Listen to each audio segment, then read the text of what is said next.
नमस्ते साथियों, मैं विकेश कुमार 68वीं बीपीएससी के लिए आपके बीच एडिटोरिया प्रकाशन का प्रैक्टिस सेट लेकर आए हैं। और ये जो है न्यू प्रैक्टिस सेट हैं, जिनमें कुल 11 प्रैक्टिस सेट हैं जो मैं डेली बेस पे चलाने वाला हूं। तो देखते हैं आज के विभिन्न प्रश्नों को। पीडीएफ आपको नॉलेज जंक्शन मस्ती टेलीग्राम चैनल पर उपलब्ध रहेगा, वहां से आप प्राप्त कर सकते हैं।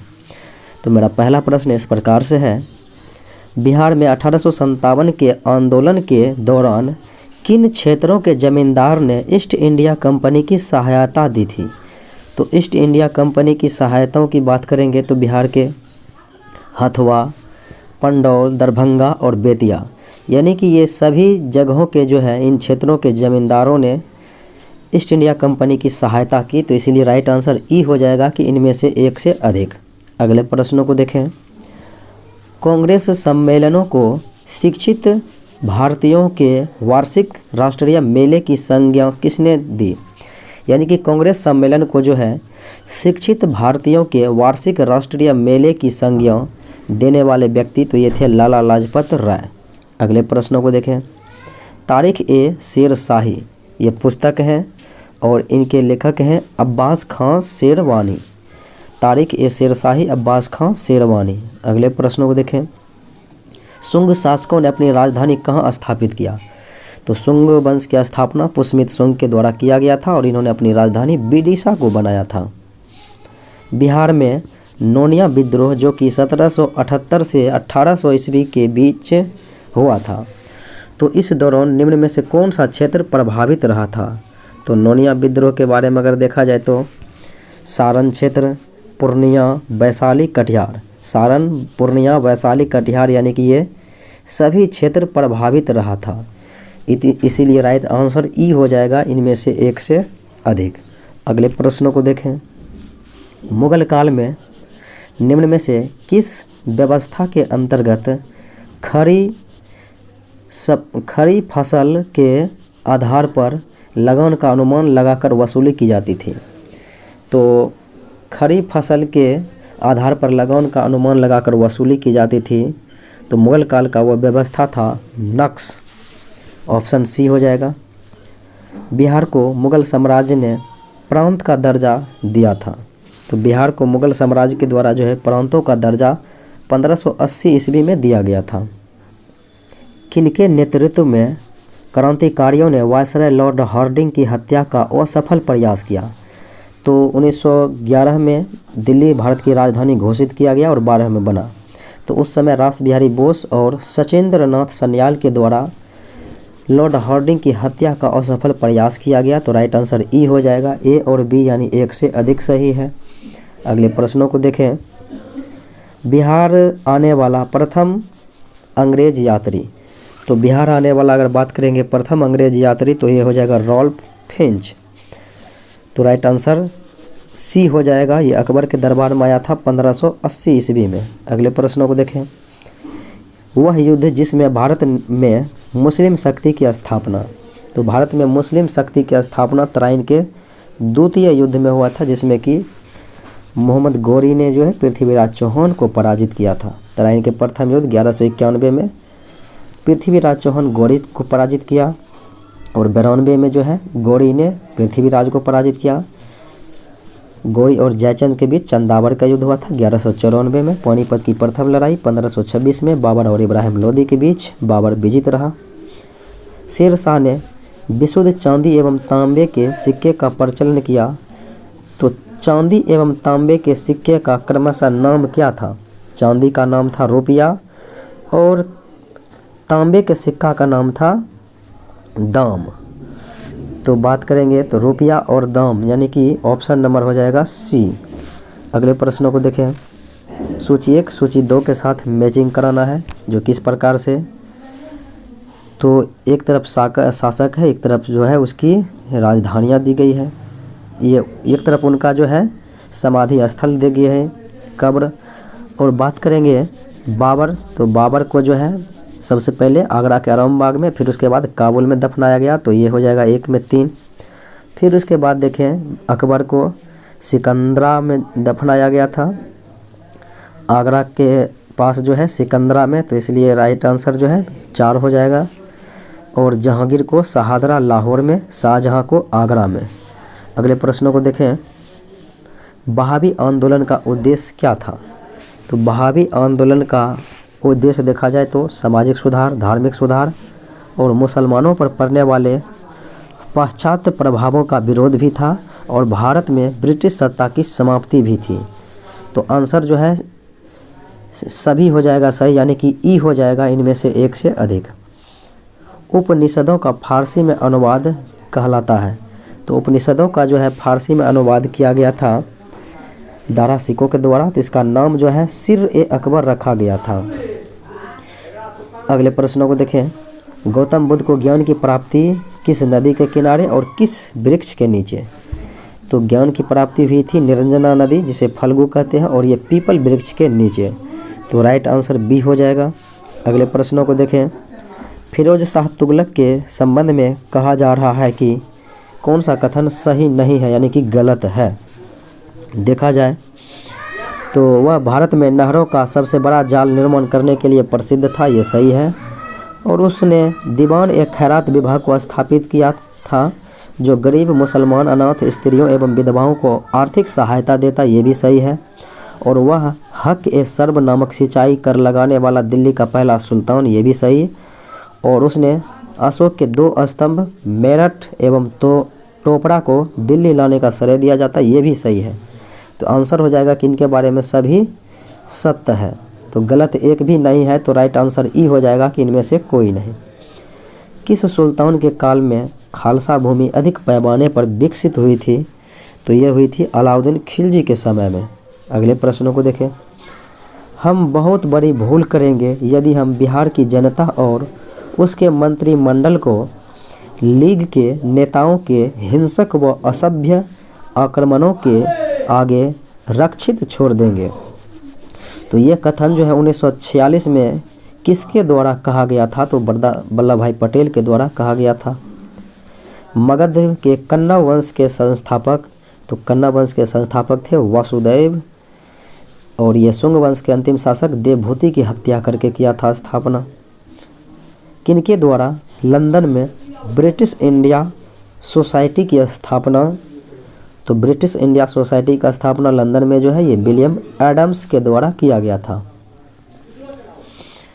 सुलह एक कुल का सिद्धांत किसके द्वारा प्रतिपादित किया गया था? तो अकबर के द्वारा प्रतिपादित किया गया।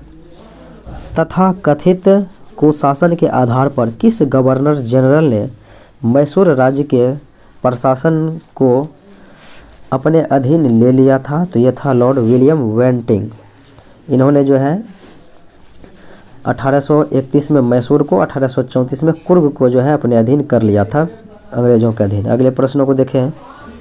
देव समाज का संस्थापक निम्न में से कौन था? तो शिव नारायण अग्निहोत्री हो जाएगा। अगले प्रश्नों को देखें। विधवा पुनर्विवाह अधिनियम किसके शासन में क्रियान्वित किया गया? तो विधवा पुनर्विवाह जो है लॉर्ड कैनिंग के शासनकाल में 1856 में ईश्वरचंद्र विद्यासागर के सहायता से किया गया। निम्न में से कौन सा जो है सही सुमेलित है? देखें कौन सा सही सुमेलित है। तो लॉर्ड कॉर्नवालिस अस्थाई बंदोबस्त, ये सही है। फिर उसके बाद देखें तो बेलेजली चतुराईपूर्ण निष्कर्षता, तो ये जो है लॉर्ड लॉरेंस के द्वारा ये किया गया था। और डलहौजी सहायक संधि नहीं बल्कि बेलेजली सहायक संधि किया था। और फिर देखें लॉर्ड लिटन भारतीय राष्ट्रीय कांग्रेस, तो यह हुआ था डफरिन के समय में। कांग्रेस की स्थापना डफरिन के समय में, इसलिए ये भी गलत ही है। तो आंसर ए हो जाएगा जो केवल सत्य है। निम्न में से किन व्यक्तियों ने द्वितीय गोलमेज सम्मेलन में भाग लिया? तो द्वितीय गोलमेज सम्मेलन में भाग लेने वाले व्यक्तियों की देखें तो महात्मा गांधी और सरोजिनी नायडू और मदन मोहन मालवीय थे। तो राइट आंसर 1, 2, 3 यानी ऑप्शन डी हो जाएगा। 1904 में क्रांतिकारियों की गुप्त संस्था अभिनव भारत का गठन किया गया था बी.डी. सावरकर के द्वारा। अगले प्रश्नों को देखें। अगस्त 1927 में बनारस हिंदू महासभा के अधिवेशन की अध्यक्षता किसने किया था? तो स्वामी श्रद्धानंद के द्वारा किया गया था। जून 1947 को कांग्रेस की दिल्ली अधिवेशन में भारत के विभाजन का प्रस्ताव स्वीकृत हुआ। तो इस अधिवेशन के अध्यक्ष कौन थे? तो भारत के आज़ादी के समय जो है यानी कि विभाजन के समय तो अध्यक्ष JB कृपलानी थे। बंग भंग विरोधी आंदोलन का प्रारंभ किस तिथि से हुआ? तो बात करेंगे तो 7 अगस्त 1905 को स्वदेशी, और इसी अवसर पर जो है 16 अक्टूबर से ही 1905 से जो है बंग भंग विरोधी आंदोलन प्रारंभ हुआ था। गांधी के नाम से पहले महात्मा जोड़ा गया चंपारण सत्याग्रह के दौरान, और ये रविन्द्रनाथ टैगोर के द्वारा दिया गया था। अगले प्रश्नों को देखें। निम्नलिखित में से किस एक नए संस्था ने सन 1857 में हाउस ऑफ कॉमन्स में एक याचिका प्रस्तुत करते हुए ब्रिटिश संसद में भारत के प्रत्यक्ष प्रतिनिधित्व की मांग की थी? तो ये जो है द डक्कन एसोसिएशन के द्वारा किया गया था। तो राइट आंसर ए हो जाएगा। कांग्रेसी नेताओं द्वारा मॉन्टेग्यू चेम्सफोर्ड रिपोर्ट की निंदा करने पर कई नरमपंथियों ने पार्टी छोड़कर निम्न में से कौन सी पार्टी का गठन किया? तो कांग्रेस छोड़ने के बाद कौन सा पार्टी गठन किया था? तो ये था Indian national liberal federation. Indian national liberal federation right answer D हो जाएगा। निम्न में से किसने वर्नाक्यूलर प्रेस एक्ट निरस्त किया? वर्नाक्यूलर प्रेस एक्ट लाया गया था लिटन के द्वारा, और इसे रद्द कर दिया गया निरस्त लॉर्ड रिपन के द्वारा 1882 में। किस कांग्रेस सत्र में कार्यकारी कमेटी को सविनय अवज्ञा आंदोलन प्रारंभ करने का अधिकार दिया गया? तो सविनय अवज्ञा आंदोलन प्रारंभ करने का अधिकार दिया गया था कौन सी कार्यकारी कमेटी में? तो ये लाहौर सत्र 1929 में दिया गया था। वर्ष 1907 में भिखाजी कामा, जो कि भारत की आज़ादी का ध्वज फहराने वाली प्रथम व्यक्ति थी, ये ध्वज कहाँ पर फहराया था? तो स्टुअर्ट जर्मनी में फहराया था। अगले प्रश्नों को देखा जाए। भारत में अंग्रेजों ने प्रथम मदरसा कहाँ पर स्थापित किया था? तो कोलकाता में ही स्थापित किया था 1781 ईस्वी में, और यह हुआ था वॉरेन हेस्टिंग के समय में। सर्वेंट ऑफ इंडिया सोसाइटी के संस्थापक कौन थे? तो ये थे 1905 ईस्वी में सर्वेंट ऑफ इंडिया सोसाइटी का स्थापना गोपाल कृष्ण गोखले के द्वारा किया गया था। तो इसीलिए राइट आंसर जो है डी हो जाएगा। अगले प्रश्नों को देखा जाए तो अगला प्रश्न इस प्रकार से, निम्नलिखित में से किसने सोम प्रकाश नामक समाचार पत्र शुरू किया? तो सोम प्रकाश नामक समाचार पत्र जो है शुरू करने वाले प्रसिद्ध व्यक्ति तो ईश्वर चंद्र विद्यासागर थे। अगले प्रश्नों को देखें। आज़ाद हिंद सरकार के निर्माण की घोषणा, तो आज़ाद हिंद सरकार के निर्माण की घोषणा 21 अक्टूबर 1943 ईस्वी को की गई थी सुभाष चंद्र बोस के द्वारा सिंगापुर में। अगले प्रश्नों को देखा जाए। बिहार में अलग प्रांत के लिए आंदोलन किसके परिणाम स्वरूप वर्ष 1911 में बिहार एवं उड़ीसा के नए प्रांत का निर्माण हुआ, और इसका नेतृत्व जो है सच्चिदानंद सिन्हा के द्वारा किया गया था। सूती कपड़े के टुकड़ों के अवशेष निम्नलिखित में से किस हड़प्पा स्थल में मिले? तो सूती कपड़े के टुकड़ों का जो है अवशेष मिला था, तो वो हड़प्पा स्थल मोहनजोदड़ो था। संगम साहित्य निम्नलिखित में से किससे संबंधित है? तो संगम साहित्य की अगर भाषाओं भी देखा जाए तो तमिल ही था, तो राइट आंसर बी हो जाएगा। निम्नलिखित में से कौन भारत में आए विदेशी आक्रमणकारियों का सही क्रम? तो विदेशी आक्रमणकारियों का अगर सही क्रम देखा जाए तो हिंद यूनानी हो जाएगा, फिर शक हो जाएगा, फिर हिंद पार्थियन हो जाएगा, फिर कुषाण हो जाएगा, यानी कि पार्थियन यानी कि पहलव हो जाएगा, फिर कुषाण। तो ये आंसर सी हो जाएगा। पुरम निम्नलिखित में से किसकी राजधानी थी? तो कांचीपुरम जो है पल्लवों की राजधानी थी। अरब यात्री इब्न बतूता किस सुल्तान के काल में भारत आया था? तो इब्न बतूता मोहम्मद बिन तुगलक के समय में आया था, दिल्ली। ऑक्सीटोसिन हार्मोन का स्राव किस ग्रंथि से होता है? तो ऑक्सीटोसिन हार्मोन का अगर स्राव देखेंगे तो ये पीयूष ग्रंथि से होता है, पिट्यूटरी ग्लैंड। हाइड्रा में अलैंगिक जनन किसके द्वारा होता है? तो हाइड्रा में जो है अलैंगिक जनन होता है मुकुलन के द्वारा, तो राइट आंसर बी हो जाएगा। वृद्धि हार्मोन स्रावित होता है पिट्यूटरी ग्लैंड यानी कि पीयूष ग्रंथि से। वैसोप्रेसिन का कार्य, तो वैसोप्रेसिन का कार्य अगर देखा जाए तो ये जो है गुर्दे के द्वारा आवश्यक तरल पदार्थ बनाने में और रक्त वाहिकाओं को संकुचित करने में, उसके बाद रक्तचाप नियंत्रित करने में, रक्तचाप घटाने बढ़ाने में नहीं बल्कि नियंत्रित करने में किया जाता है। तो इसीलिए राइट आंसर ई हो जाएगा कि इनमें से कोई नहीं। कार्बोहाइड्रेट उपापचय को किसके द्वारा नियंत्रित किया जाता है? तो कार्बोहाइड्रेट के उपापचय को जो है इंसुलिन के द्वारा नियंत्रित किया जाता है। निम्नलिखित में से कौन सी नदी बिहार और उत्तर प्रदेश के बीच सीमा रेखा बनाती है? तो बिहार और उत्तर प्रदेश के बीच गंडक, घाघरा और कर्मनासा। ए बी डी यानी आंसर ई हो जाएगा कि इनमें से एक से अधिक। हॉर्न ऑफ अफ्रीका कहलाने वाले विभिन्न 4 देशों में कौन सा देश स्थल रुद्ध है? तो हॉर्न ऑफ अफ्रीका ने अफ्रीका के पूर्वी भाग को कहा जाता है जिसमें जिबूती, इथोपिया, सोमालिया, इरिट्रिया आते हैं। तो इनमें से जो है इथोपिया जो कि स्थल रुद्ध देश हैं। अगले प्रश्न को देखें। रोमानिया की राजधानी हो जाएगा बुखारेस्ट। हंगरी का राजधानी है बुडापेस्ट। अगले प्रश्न को देखें। बिहार के किस कृषि जलवायु क्षेत्र में सबसे अधिक जिले हैं? तो बिहार के उस कृषि जलवायु क्षेत्र की बात करेंगे तो वह है उत्तर पश्चिम। राइट आंसर बी हो जाएगा, जिनमें सर्वाधिक 13 जिले हैं। सर्वाधिक 13 जिले हैं। रेगुर या काली मिट्टी का सर्वाधिक विस्तार यह है दक्कन के पठार यानी कि महाराष्ट्र क्षेत्र में है। अगले प्रश्नों को देखा जाए। मलक्का जल संधि में आने जाने की सुविधा, तो मलक्का जल संधि किसके किसके बीच है, किनके किनके मध्य जुड़ाव है? तो अंडमान सागर से दक्षिण चीन सागर, अंडमान सागर से दक्षिण चीन सागर तक है। निम्न में से कौन स्थल रुद्ध देश हैं? दुनिया के तमाम स्थल रुद्ध देशों में अगर देखा जाए तो ऑप्शन के अकॉर्डिंग 44 में, तो ये जो है माली एक स्थल रुद्ध देश है दिए गए ऑप्शन के अनुसार से। भूटान के साथ भारत के किस राज्य की सीमा रेखा सबसे ज़्यादा है, सीमा लंबी है? तो हो जाएगा असम के साथ है। अगले प्रश्नों को देखें।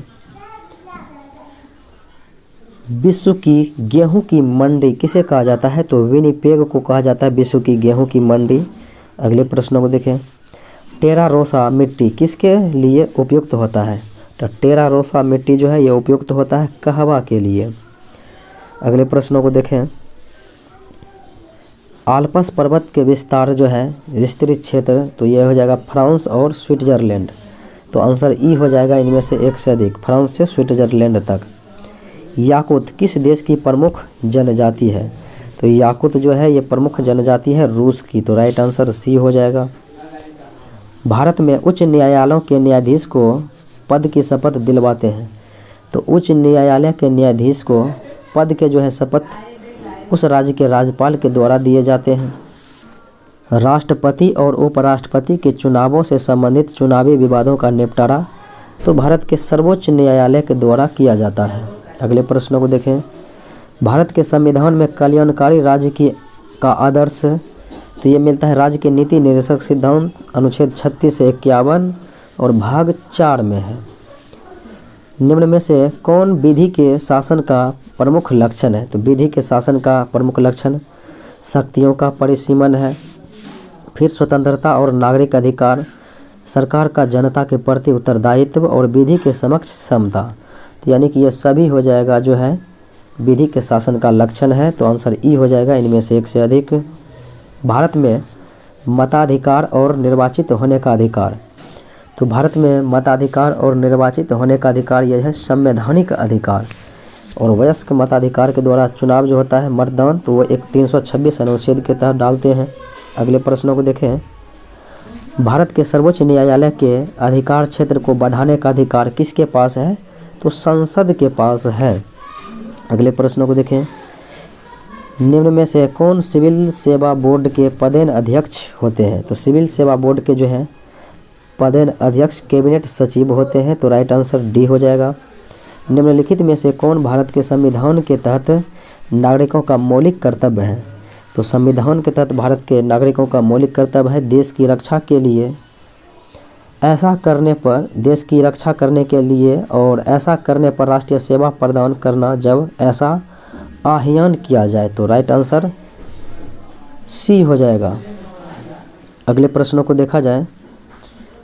निषेध का रिट उच्चतम या फिर उच्च न्यायालय द्वारा जारी किया जाता है। निषेध का रिट तो इनके संबंध में जो है तो यह एक अवर न्यायालय या फिर अधिकरण को उसके अधिकार क्षेत्र से अधिक या प्राकृतिक न्याय के नियमों के विपरीत कार्य करने से रोकता है। तो आंसर हो जाएगा ए।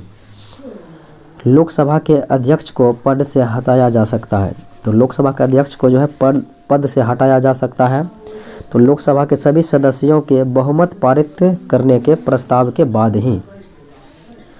भारत का संविधान गणतंत्रात्मक है क्योंकि क्योंकि यहाँ पर कोई जो है वंशानुगत तत्व नहीं है। अगले प्रश्नों को देखा जाए। विश्व व्यापार संगठन के शासन के तहत सबसे पसंदीदा राष्ट्र खंड निम्नलिखित के सिद्धांत पर आधारित है। तो विश्व व्यापार संगठन के शासन के तहत जो है सबसे पसंदीदा राष्ट्र खंड किस सिद्धांत पर आधारित है? तो ये हो जाएगा राष्ट्रों के बीच गैर भेदभाव। तो राइट आंसर ए हो जाएगा। बिहार में किस वित्तीय वर्ष से परिणामी बजट प्रस्तुत करने की शुरुआत हुई? तो परिणामी बजट जो है प्रस्तुत करने की शुरुआत जो है 2006-07 में हुई। तो राइट आंसर बी हो जाएगा। IMF का मुख्य कार्य है। तो IMF का अगर विभिन्न कार्यों को देखेंगे तो इसका मुख्य कार्य सदस्य देशों की भुगतान समस्याओं के संतुलन को हल करने में मदद करना। तो राइट आंसर बी हो जाएगा। हॉट मनी शब्द का उपयोग किसके लिए किया जाता है? तो हॉट मनी शब्द का उपयोग जो है किया जाता है विदेशी पोर्टफोलियो निवेश के लिए। तो राइट आंसर जो है डी हो जाएगा। किसी देश के भुगतान संतुलन का व्यवस्थित रिकॉर्ड है। तो किसी भी देश के भुगतान संतुलन का व्यवस्थित रिकॉर्ड सामान्य रूप से एक वर्ष की अवधि के दौरान देश के सभी आयात और निर्यात लेन देन होते हैं। निम्नलिखित में से कौन सा पूंजी खाता नहीं है? तो पूंजी खाता देखा जाए तो कौन सा? निजी प्रेषण ये जो है पूंजी खाता का हिस्सा नहीं है। बाकी प्रत्यक्ष विदेशी निवेश, पोर्टफोलियो निवेश और विदेशी ऋण है। अगले प्रश्नों को देखें। भारतीय रुपये की पूंजी खाता परिवर्तनीयता का अर्थ क्या है? तो भारतीय रुपये की जो है पूंजी खाता परिवर्तनीय का अर्थ तो ये हो जाएगा वित्तीय परिसंपत्तियों में व्यापार के उद्देश्य से किसी भी विदेशी मुद्रा से भारतीय रुपये का आदान प्रदान करना। तो राइट आंसर जो है सी हो जाएगा। अगले प्रश्नों को देखें। भारत में विदेशी मुद्रा भंडार का रखरखाव कौन करता है? तो विदेशी मुद्रा के भंडार का रखरखाव जो है भारतीय रिजर्व बैंक करते हैं। तो राइट आंसर ए हो जाएगा। एड वेलोरम कर आधारित है। तो एड वेलोरम कर जो है आधारित है किस पर? तो ये हो जाएगा वस्तु का मौद्रिक मूल्य पर। तो राइट आंसर जो है सी हो जाएगा। नाबार्ड के संदर्भ में निम्नलिखित कथनों पर विचार करें। तो नाबार्ड के बारे में जो है निम्नलिखित कथनों पर विचार करना है। तो नाबार्ड की स्थापना ग्रामीण क्षेत्र के ग्रामीण ऋण के क्षेत्र में लगे संगठनों के कर्तव्यों के समन्वय के उद्देश्य से की गई थी। तो ये सही बात है। और 1982 में की गई थी शिवरमन समिति की अनुशंसा पर। और नाबार्ड से पहले नाबार्ड का कार्य भारतीय रिजर्व बैंक द्वारा किया जाता था। ये सही बात है। तो यह जो है 1 और 2 यानी ऑप्शन ए सही हो जाएगा। भारत में कंपनियों के विलय और अधिग्रहण को विनियमित करता है। तो भारत में अगर देखा जाए तो कंपनियों और अधिग्रहण को विनियमित किसके द्वारा किया जाता है? तो ये भारत का प्रतिस्पर्धा आयोग के द्वारा किया जाता है। तो राइट आंसर जो है बी हो जाएगा। न्यूनतम समर्थन मूल्य MSP के बारे में कथनों पर विचार करना है। तो MSP के बारे में कि न्यूनतम समर्थन मूल्य MSP आर्थिक मामलों की कैबिनेट समिति द्वारा प्रस्तावित किया जाता है। ये सही है। और न्यूनतम समर्थन मूल्य को कृषि लागत और कीमतों के लिए आयोग द्वारा मंजूरी दी जाती है, ये भी सही है।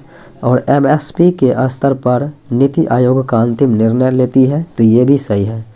तो 1, 2, 3 सही है, तो राइट आंसर जो है ऑप्शन डी हो जाएगा। हाल ही में किस शहर में 17वां प्रवासी भारतीय दिवस आयोजित किया गया? तो 17वां भारतीय प्रवासी दिवस जो है इंदौर में किया गया था 2023 में 9 जनवरी को। इसी दिन महात्मा गांधी भारत आए थे दक्षिण अफ्रीका से।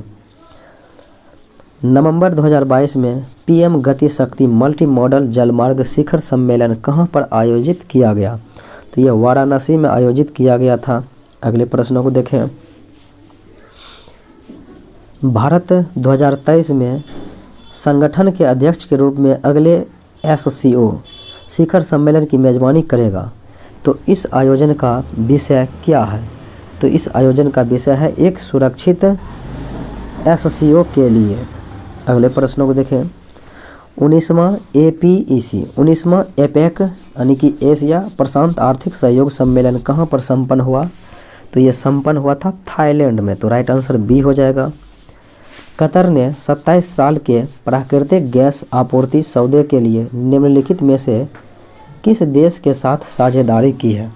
तो ये साझेदारी की है चीन के साथ, तो इसीलिए राइट आंसर बी हो जाएगा।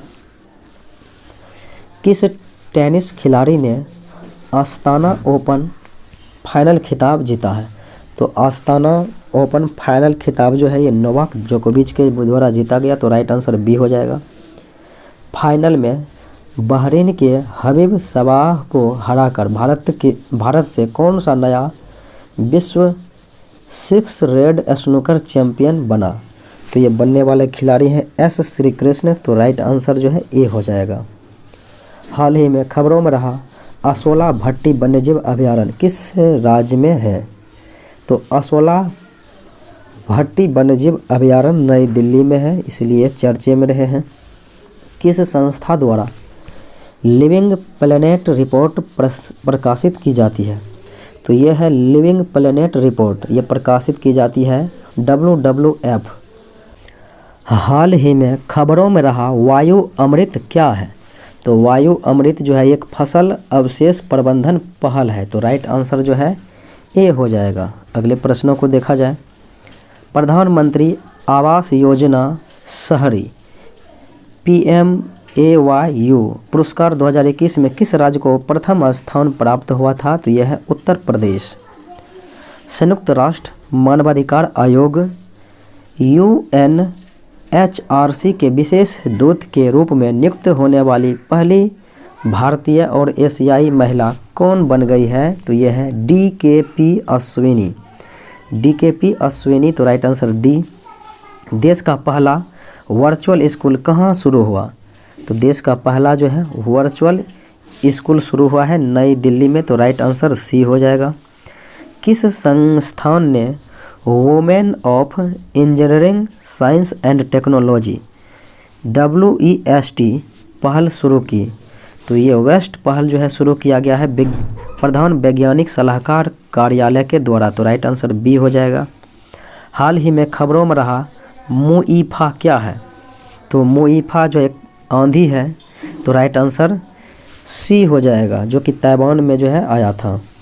सितंबर 2022 में किस नौसेना जहाज़ को 32 साल की सेवा के बाद सेवा मुक्त कर दिया गया? तो यह है INS अजय, तो राइट आंसर बी हो जाएगा INS Ajay.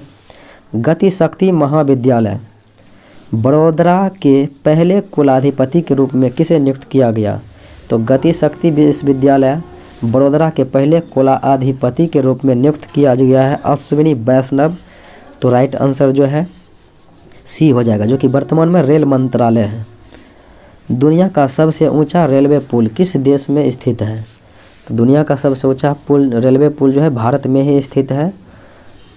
Steel arch bridge है, जो कि जम्मू कश्मीर चिनाब नदी पर है। हाल ही में किसे अमेरिका द्वारा presidential life time achievement award से सम्मानित किया गया? यह है कृष्णा बॉबी लाला, तो राइट आंसर बी हो जाएगा। अगला सवाल है मेजर ध्यानचंद खेल रत्न पुरस्कार 2022 किस खिलाड़ी को प्रदान किया गया? तो 2022 में मेजर ध्यानचंद पुरस्कार दिया गया है। यह है अचंत शरत कमल। अगले प्रश्नों को देखें। ये टेबल टेनिस स्टार हैं। हाल ही में भारतीय रिजर्व बैंक ने किस देश के मौद्रिक प्राधिकरण के साथ मुद्रा अदला बदली के समझौते पर हस्ताक्षर किया? तो ये मालदीव के साथ किया है। प्रधानमंत्री नरेंद्र मोदी ने 11वीं शताब्दी के भक्ति संत रामानुजाचार्य की स्मृति में 216 फीट ऊंची स्टैच्यू ऑफ इक्वलिटी राष्ट्र को समर्पित किया है और ये स्थित है हैदराबाद में। किस देश ने रहने योग्य संभावित शहरों की पहचान करने के लिए AI आधारित एल्गोरिदम तैयार किया है? तो ये तैयार किया है भारत। तो राइट आंसर डी हो जाएगा। बिहार में जातीय जनगणना कितने चरणों में कराई जा रही है? तो बिहार में जातीय जनगणना 2 चरणों में कराई जा रही है। ब्रिक्स देशों के न्यू डेवलपमेंट बैंक ने भारत में क्षेत्रीय कार्यालय खोलने की घोषणा की है। तो ये गुजरात राज्य में क्षेत्रीय कार्यालय खोलेगा। प्यार का पौधा अभियान किस भारतीय राज्य द्वारा शुरू किया गया? तो ये बिहार के द्वारा ही शुरू किया गया। जैव विविधता का विस्तृत रजिस्टर तैयार करने वाला पहला मेट्रो शहर हाल ही में कौन सा बन गया है? तो यह है कोलकाता। बिहार के किस जिले में दूसरा टाइगर रिजर्व स्थापित किया जाएगा? तो दूसरा टाइगर रिजर्व बिहार के कैमूर जिला में स्थापित किया जाएगा।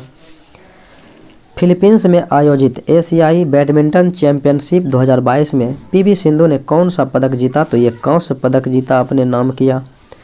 बिहार के वर्तमान महाधिवक्ता कौन है? तो यह है PK शाही। तो राइट आंसर डी हो जाएगा। बिहार में चौथा कृषि रोड मैप कब से लागू होगा? तो चौथा कृषि रोड मैप जो है 1 अप्रैल 2023 से लागू होगा। तो राइट आंसर सी हो जाएगा। गुजरात में आयोजित 36वें राष्ट्रीय खेलों 2022 में बिहार ने कितने पदक जीते? तो बिहार ने कुल 2 पदक जीते हैं। बिहार में ग्रामीण सड़कों की कुल लंबाई कितनी है? तो बिहार में ग्रामीण सड़कों की कुल लंबाई तो ये हो जाएगा 1,02,306 किलोमीटर, ऑप्शन ए। बिहार आर्थिक सर्वेक्षण 2022-23 के अनुसार प्याज के उत्पादन में राज्य में वर्ष 2020-21 में कौन सा जिला शीर्ष पर रहा था? तो ये नालंदा जिला जो है शीर्ष पर रहा था प्याज उत्पादन में। बिहार आर्थिक सर्वेक्षण 2021-22 के अनुसार आलू के उत्पादन में राज्य में वर्ष 2020-21 में प्रमुख 3 जिलों का अगर सूची देखा जाए तो पटना, नालंदा और है समस्तीपुर। बिहार आर्थिक सर्वेक्षण 2021-22 के अनुसार आम के उत्पादन में राज्य में वर्ष 2020-21 में कौन सा जिला शीर्ष पर रहा था? तो यह था आम के उत्पादन में दरभंगा जिला। राष्ट्रीय पूंजीगत वस्तु नीति 2016 का उद्देश्य किस वर्ष तक पूंजीगत वस्तुओं के उत्पादन को दोगुना करने का लक्ष्य है? तो 2025 तक में जो है दोगुना करने का लक्ष्य है। अगले प्रश्नों को देखें। अग्रिम अनुमानों के अनुसार 2021-22 में भारत की GDP की वृद्धि दर कितना है? तो 2021-22 में जो है अनुमानित भारत की GDP 9.2% यानी कि ऑप्शन नंबर सी।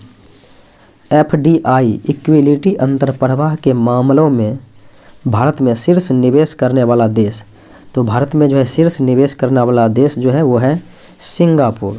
तो इसलिए राइट आंसर बी हो जाएगा। देखते हैं अगले प्रश्नों को। भारत वन रिपोर्ट 2021 के अनुसार बिहार में वन आवरण का क्षेत्र कितना है? तो बिहार में जो है वन आवरण का क्षेत्र जो है 7380.79 वर्ग किलोमीटर। तो ऑप्शन नंबर जो है सी हो जाएगा। और ये जो है कुल भौगोलिक क्षेत्र का जो है 7.84% है। अगले प्रश्नों को देखें। आवृत्ति को मापा जाता है, तो आवृत्ति को जो है मापा जाता है किस में? तो हर्ट्ज में मापा जाता है। SI मात्रक होता है हर्ट्ज। लुमेन ज्योति फ्लक्स का हो जाएगा, ज्योति तीव्रता का कैंडला, और मीटर प्रति सेकेंड वेग का हो जाएगा, और त्वरण का हो जाएगा मीटर प्रति सेकेंड स्क्वायर। तरंग दैर्घ्य का एंगस्ट्रम होता है। तो आंसर जो है आवृत्ति का हर्ट्ज यानी ऑप्शन ई हो जाएगा, इनमें से कोई नहीं। सही कथन को चुनना है, तो सही कथन वही हो जाएगा कि लाल प्रकाश का तरंगदैर्घ्य बैगनी से ज़्यादा होता है, तो ऑप्शन नंबर बी हो जाएगा राइट आंसर। विद्युत शक्ति की एसआई मात्रक, तो विद्युत शक्ति का एसआई मात्रक एम्पियर होता है, और वोल्ट विभव विभवांतर का वोल्ट, शक्ति का वाट होता है। अगले प्रश्नों को देखें।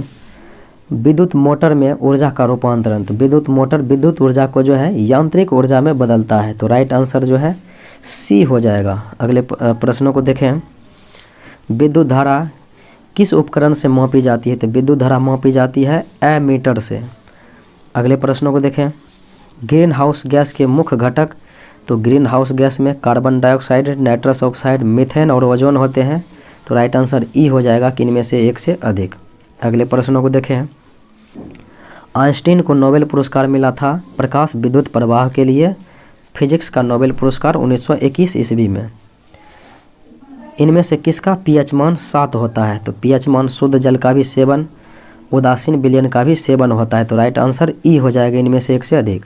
अम्लीय विलयन का पीएच मान 7 से कम और क्षारीय का 7 से अधिक। निम्न तत्वों में किसमें न्यूट्रॉन नहीं पाया जाता है, तो हाइड्रोजन में जो है न्यूट्रॉन नहीं पाया जाता है। डीएनए की खोज किसने की, तो डीएनए की खोज फ्रेडरिक मिक्सचर ने किया था, तो राइट आंसर ई हो जाएगा इनमें से कोई नहीं। लेकिन 1953 में जो है डबल हेलिक्स मॉडल दिया था वाटसन और क्रिक ने, और इन्हें 1962 में नोबेल पुरस्कार भी मिला था। ट्राइग्लिसराइड क्या है, तो यह एक वसा है, तो राइट आंसर सी हो जाएगा। इलेक्ट्रोएन्सेफेलोग्राम ईईजी का प्रयोग, तो ईईजी का प्रयोग किया जाता है मस्तिष्क संबंधी कार्य की पता लगाने के लिए, और हृदय संबंधी कार्य की पता लगाने के लिए ईसीजी। अगले प्रश्नों को देखें। शरीर का तापक्रम नियंत्रित होता है किसके द्वारा, तो यह हाइपोथैलेमस के द्वारा नियंत्रित होता है। मानव शरीर में होता है, तो मानव शरीर में जो है जल होता है लगभग 70%, तो राइट आंसर ए हो जाएगा। तो ये था आज का मुख्य विश्लेषण। मिलते हैं अगले वीडियो में। जय हिंद।